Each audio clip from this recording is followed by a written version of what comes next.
MP board कक्षा 11वीं के विद्यार्थियों के लिए देखिए थर्ड चैप्टर जो कि आप लोगों का सरल रेखा में गति। स्टूडेंट देखिए आज हम सरल रेखा में गति सारा का सारा चैप्टर कंप्लीट करने वाले हैं। आप लोगों की one shot and top 20 questions, यदि स्टूडेंट इन क्वेश्चंस को आप लोगों ने हल कर लिया, देखिए आज आप लोगों के लिए देखिए टॉप 20 क्वेश्चंस मिलने वाले हैं। यदि इन क्वेश्चंस को आप लोगों ने देख भी लिया तो आप लोगों के 10 से 15 नंबर कवर हो जाएंगे। देखिए स्टूडेंट ऐसी क्वेश्चन है जो कि हर वर्ष आप लोगों की रिपीटेड होते हैं एंड बताने वाला हूँ कौन सा क्वेश्चन आईएमपी है एंड क्या क्या आप लोगों के लिए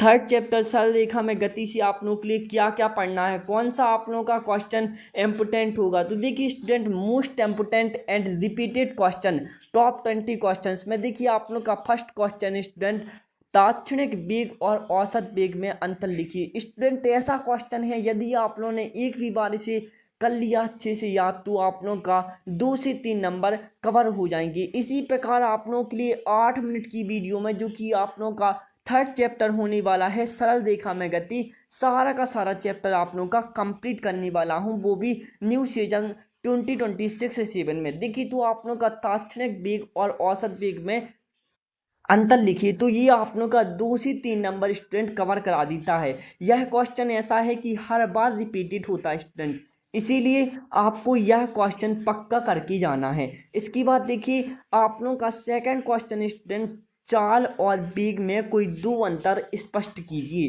तो स्टूडेंट देखिए पहले हम लोग क्वेश्चंस देख लेते हैं, उसके बाद बात करेंगे आंसर की कि क्या आंसर होने वाले हैं इन क्वेश्चंस के। तो आप लोगों के लिए लास्ट तक वीडियो वॉच करनी है ताकि आप लोग सारे के सारे questions most important question cover कर सकें। तो देखिए चाल और वेग में कोई दो मुख्य अंतर लिखिए और स्पष्ट कीजिए। ये देखिए आप लोगों का एमपी बोर्ड 2024 एंड 2025 में आप लोगों का क्वेश्चंस आ चुका है स्टूडेंट। तो ये आप लोगों का आईएमपी क्वेश्चन होने वाला है स्टूडेंट, इसीलिए आप लोगों के लिए इस क्वेश्चन को अच्छे से कर लेना है। इसके बाद देखिए थर्ड क्वेश्चन है आप लोगों का दूरी और विस्थापन का अनुपात हमेशा क्या होता है। तो आप लोगों के लिए देखिए थर्ड क्वेश्चन में बताना है कि दूरी और विस्थापन का अनुपात क्या होता है। ये क्वेश्चन देखिए हर बार स्टूडेंट रिपीट होता है। देखिए एमपी बोर्ड 2022 2023 एंड 2025 में आप लोगों का आ चुका है ये question student, repeated question student. देखिए इसके बाद आप लोगों के लिए 20 क्वेश्चन ऐसे हैं स्टूडेंट की यदि इन क्वेश्चंस को आप लोगों ने अच्छे से कर लिया तो ये चैप्टर आप लोग कवर समझिए। तो देखिए फोर क्वेश्चन होने वाला है स्टूडेंट की। देखिए most important and repeated questions में आप लोगों का फोर्थ क्वेश्चन होने वाला है कि यदि किसी वस्तु का वेग v-t समय ग्राफ समय अक्ष के समांतर एक सीधी रेखा हो तो उसका त्वरण कितना होगा।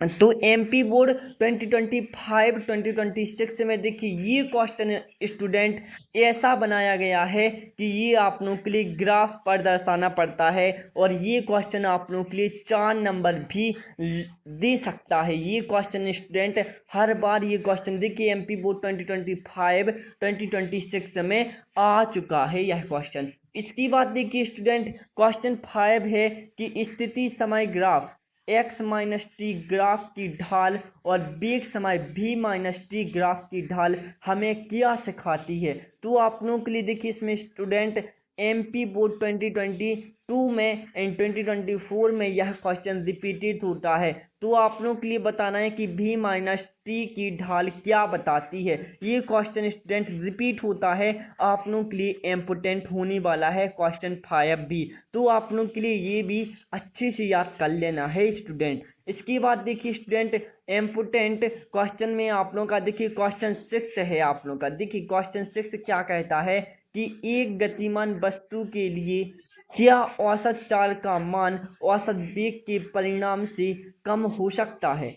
एमपी बोर्ड 2025-2026 में पूछा गया है आप लोगों से कि एक गतिमान वस्तु के लिए क्या औसत चाल का मान औसत वेग के परिणाम से कम हो सकता है। तो ये क्वेश्चन आप लोगों के लिए एमपी बोर्ड 2025 में भी रिपीट हुआ है स्टूडेंट। देखिए 2026 में भी आया है, तो ये क्वेश्चन आप लोगों के लिए अच्छे से करना है। एंड देखिए यदि अभी तक आप लोगों ने चैनल को सब्सक्राइब नहीं किया है तो स्टूडेंट तो कर लीजिए, क्योंकि आप लोगों की जो कि 2026-7 की आप लोगों की फिजिक्स होने वाली है और इंग्लिश होने वाली है, एमपी बोर्ड हेल्प ग्रुप पर आप लोगों के लिए देखने को सारे क्वेश्चंस मिलेंगे। इसके बाद देखिए स्टूडेंट क्वेश्चन 7 क्या कहता है कि एक पिंड को सीधे ऊपर की ओर फेंका जाता है, उच्चतम बिंदु पर पहुंचने पर उसका वेग और त्वरण क्या होगा। तो सबसे पहली बात करते हैं बिंदु का वेग और त्वरण क्या होगा, तो ये आप लोगों के लिए स्टूडेंट बताना है। देखिए इसी प्रकार सारे क्वेश्चंस देख लीजिए, उसके आंसर की भी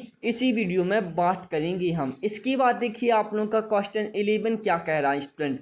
क्वेश्चन 10 तक कवर हो गए हैं, इसीलिए आप लोग चैनल को जरूर से सब्सक्राइब कर लीजिए। देखिए क्वेश्चन 11 कह रहा है कि कलन विधि का उपयोग करके गति का द्वितीय समीकरण, स्टूडेंट गति के द्वितीय समीकरण, प्रथम समीकरण, तृतीय समीकरण आप लोग जो कि सरल रेखा में गति है उस पर बांध के रख लीजिए। ये क्वेश्चन आप लोगों के लिए बहुत ही अच्छा स्कोर कराएंगे यदि आप लोगों ने इन क्वेश्चंस को कर लिया। तो देखिए गति का द्वितीय समीकरण s बराबर ut प्लस 1/2at का स्क्वायर है आप लोगों का, जो कि इसका डेरिवेशन आप लोगों के लिए करना है। इसके बाद देखिए इसी प्रकार आप लोगों का तृतीय समीकरण का कलन विधि द्वारा सिद्ध कीजिए। देखिए u स्क्वायर बराबर u स्क्वायर प्लस 2as, ये आप लोगों का क्वेश्चन है 12 क्वेश्चन एमपी बोर्ड 2025-2026 में ये क्वेश्चन आ चुका है स्टूडेंट। तो आप लोगों के लिए देखिए ये क्वेश्चन भी अच्छे से कर लेना है। ये आप लोगों का 4 नंबर का क्वेश्चन रहता है student. And second and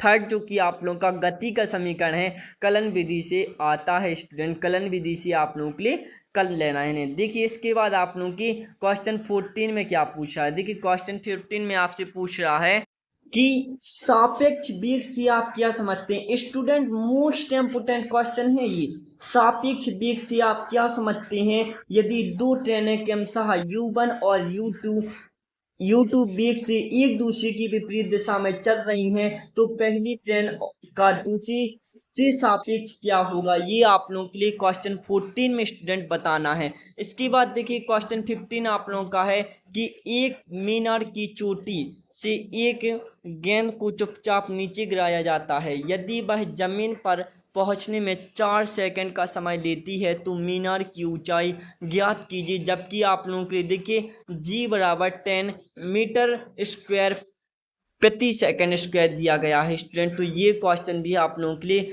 14 and 15 most important question है, इसीलिए आप लोगों के लिए इन क्वेश्चंस को भी कर लेना है स्टूडेंट। इसके बाद देखिए जो भी क्वेश्चन है स्टूडेंट इम्पोर्टेंट क्वेश्चन है आप लोगों के लिए। देखिए क्वेश्चन 16 है आप लोगों का। क्वेश्चन 16 आप लोगों से क्या कहता है कि एक वस्तु की स्थिति समय के साथ समीकरण x बराबर 3t square plus 2t plus 5 के अनुसार बदल रही है।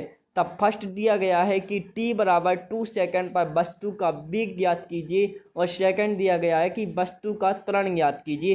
तो आप लोगों के लिए दोनों ही आप लोगों के लिए बताना है स्टूडेंट। इसके बाद देखिए आप लोगों का 70 क्वेश्चन है कि वेग समय v-t ग्राफ की मदद से गति के तीनों समीकरण को, ये क्वेश्चन स्टूडेंट आप लोग लिख के ले लीजिए। 17 जो कि क्वेश्चन है VVIMP क्वेश्चन आप लोग कंफर्म क्वेश्चन समझिए, क्योंकि आप लोगों का 4 से 5 नंबर का यही क्वेश्चन आने वाला है स्टूडेंट। एमपी बोर्ड हेल्प गुरु को आप लोग जल्दी से सब्सक्राइब कर लीजिए ताकि सेकंड पार्ट